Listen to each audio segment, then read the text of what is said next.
Hey everyone, so this past week, my father and I had the opportunity to visit the Yucatán area of Mexico to look at properties to buy, but also to get a better understanding about what Americans need to know before buying property in Mexico. So whether you're thinking about living in Mexico or getting a second home, a retirement plan, or even an investment opportunity, understanding the process is absolutely key. So I wanted to make a video to break it down step by step as to what to expect and answer some questions. So first, the number one question I get asked, can Americans legally buy property in Mexico?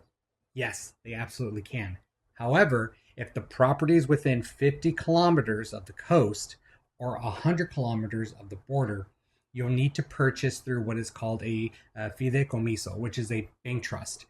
This is a legal structure where the Mexican bank holds the title, but you are the beneficiary. That means you have all the rights. You can sell, remodel, rent, pass it down to your heirs. It's valid for 50 years and it's renewable. There's also an annual administrative fee, which is usually around $500 to $1,000, and the additional cost when renewing or transferring the trust. Second, let's talk about finance options. So, how are you going to pay for the property? Well, there are several ways Americans can typically finance real estate in Mexico, but we're going to talk about the first one, which is very obvious, paying cash. Many Americans use savings or refinance their U.S. property to pull the equity in paying cash to keep things simple and avoid higher interest rates in Mexico. This is pretty self-explanatory. Mexican banks also have mortgages that you can get loans on. Some Mexican banks do offer these loans to foreigners. So here's what you need to know. You usually need about 30% down for this loan. Interest rates are usually higher than the US. You also need to show some proof of income. Also, they will require your credit report, but don't worry, they have a set of people that actually look at all your credit report and all your history in the US to make sure that you're financially stable in the States and in turn here in Mexico. Number three is developer financing. So if you're buying in a new development, the builder might offer in-house financing. The terms can vary, but you'll often see something like a 30-40-30 payment plan.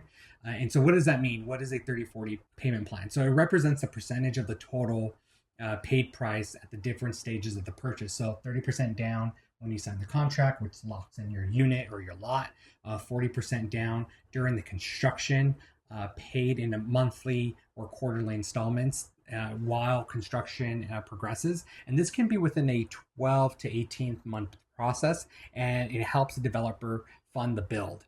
And finally, the 30% is done at delivery, the final payment when the property is completed, ready to be handed over. Interest rates might be slightly lower with this type of financing, but these loans are usually short term.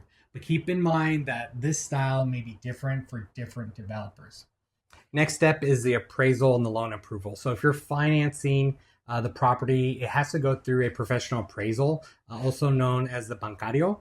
This is required by the bank to determine how much they can lend. The loan amount is based on the loan to value ratio, usually around 70%, meaning you'll cover the rest of your down payment. Next is step 4, closing costs. Beyond the purchase price, be prepared for closing costs, which can usually run around 6 to 8% of the value of the property. So these include notary fees, trust setup fees, registration, transfer taxes, legal administrative costs. So make sure that you budget for this upfront. Many buyers overlook it and they forget.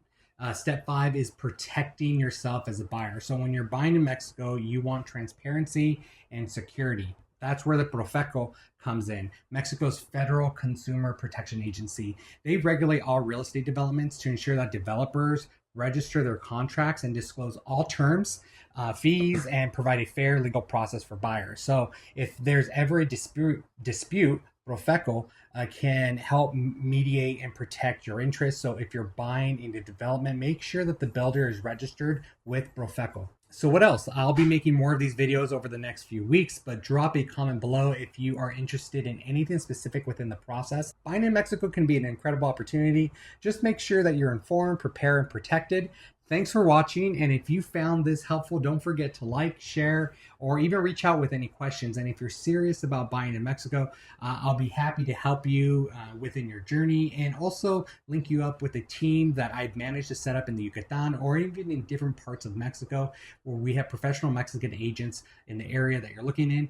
Even if it's just for educational purposes, let's get you started today. Thanks, everyone.